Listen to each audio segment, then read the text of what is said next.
Matthew 28, the grenade in the garden. Outside the towering library windows, the vibrant late afternoon sun slowly surrenders to a cold, damp twilight, casting long shadows across the rows of academic stacks. Inside the communal space, the relentless, low buzz of overhead fluorescent lights hums against the heavy silence, reflecting a stark glare off polished wood and illuminating a landscape of scattered highlighters, half-empty coffee cups, and open reference volumes. Chloe slumped over the large oak table, her cheek nearly pressed against the thin paper of her parallel charts.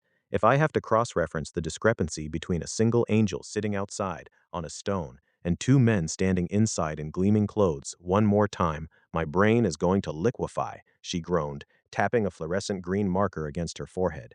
I didn't sign up for biblical studies to do forensic accounting on the dawn patrol. Lucas didn't look up from his Greek lexicon, his pen tapping a frantic rhythm against the wood. It's not dry accounting, Chloe. It's the legal spine of the entire text, he countered sharply, pointing a finger at his notes. If we can't build an ironclad apologetic framework around the structural differences between the Roman guard's report and the women's testimony, the historical validity of the Resurrection Day narrative takes a massive hit under modern scrutiny. Hannah sighed, her finger tracing the bold ink lines in her notebook.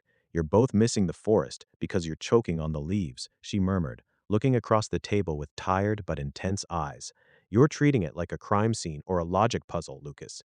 But if you look at how the original audience would have felt, the sheer emotional weight of who is moving and who is staying still, there's a human pulse here that we've completely flattened because we think we already know how the chapter ends.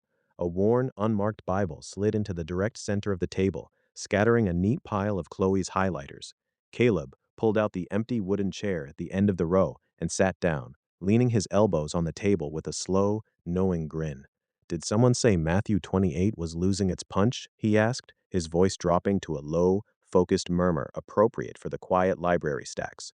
Because from where I'm sitting, you guys are staring right at a cultural grenade and treating it like a vocabulary quiz. Chloe sat up, rubbing a hand across her face. Easy for you to say, senior. You don't have a 10-page exegesis paper due at 8 a.m. Enlighten us, Caleb. Where's the grenade? Caleb flipped his Bible open directly to the final pages of the first gospel, bypassing the chapter markers by memory. Lucas, look at the security detail at the end of chapter 27, he said, tapping the page. Who holds the state-sanctioned, legally binding authority to witness and validate that tomb? Lucas leaned forward, his tone defensive. The Roman guard. They sealed the stone, set the watch, and possessed the full political and military backing of the governor's office to guarantee the perimeter was secure. They are the ultimate official witnesses.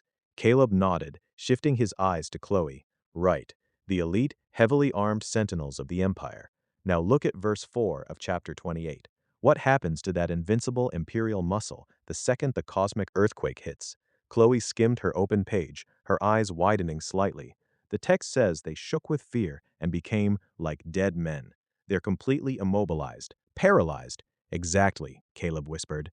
The official, legally recognized witnesses fail completely. They are rendered non-functional. So when the dawn breaks, who is actually left standing to receive the first supernatural revelation, look into the empty tomb, and physically hold the feet of the risen Messiah? Mary Magdalene and the other Mary. Hannah leaned forward, her chin resting in her hands. In Greco-Roman and Jewish law back then, a woman's testimony wasn't even admissible in a standard court of law, she whispered, the pieces clicking together. If you wanted to invent a resurrection myth that the ancient world would believe, you would never start with them. That's the beauty of it, Caleb said, looking back at Lucas. Jesus doesn't launch the baseline truth of the faith through the Sanhedrin or the Roman governor's palace. He bypasses the entire patriarchal power structure and entrusts the legal bedrock of the resurrection to a demographic whose voice the surrounding culture would have legally dismissed on sight. The text is intentionally upending the hierarchy before the story even leaves the garden. Lucas stared at his notes, his pen finally stopping. It's an inversion of institutional credibility, he admitted quietly. If it were a calculated hoax, you'd put Peter or John at the tomb first to secure the legal argument. But it doesn't stop with who sees it, Chloe interrupted, her green marker hovering over her parallel chart. Look at the geography. I've been circling this word all afternoon. Why is Galilee explicitly stamped all over the final sequence of events? Lucas, check me on this. Lucas ran his finger down his notes, cross-checking the references against his open Bible. You're right, he said. Jesus promises it at the Last Supper in Matthew 26:32. The angel repeats it at the tomb in Matthew 28:7. Then Jesus appears to the women in Matthew 28:10 and says it a third time.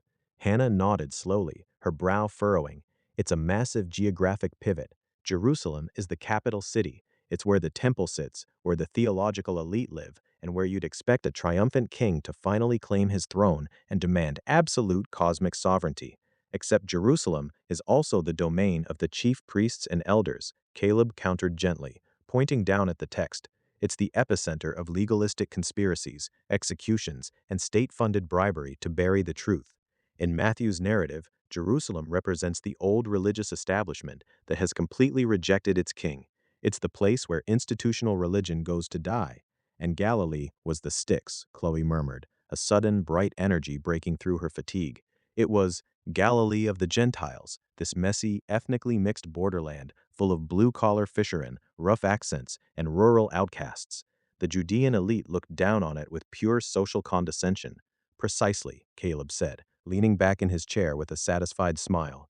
So when Jesus bypasses the holy temple steps, pulls the 11 remaining disciples away from the capital, and convenes them on an unnamed mountain in the northern sticks, he is resetting the boundaries of the community. He positions himself as a greater Moses on a new Sinai, but he does it from the margins. The Great Commission to go and make disciples of all nations isn't an extension of Jerusalem's exclusive religious prestige. It's a structural declaration that the kingdom has broken out of the elite center and is moving outward to the entire world from the ground up.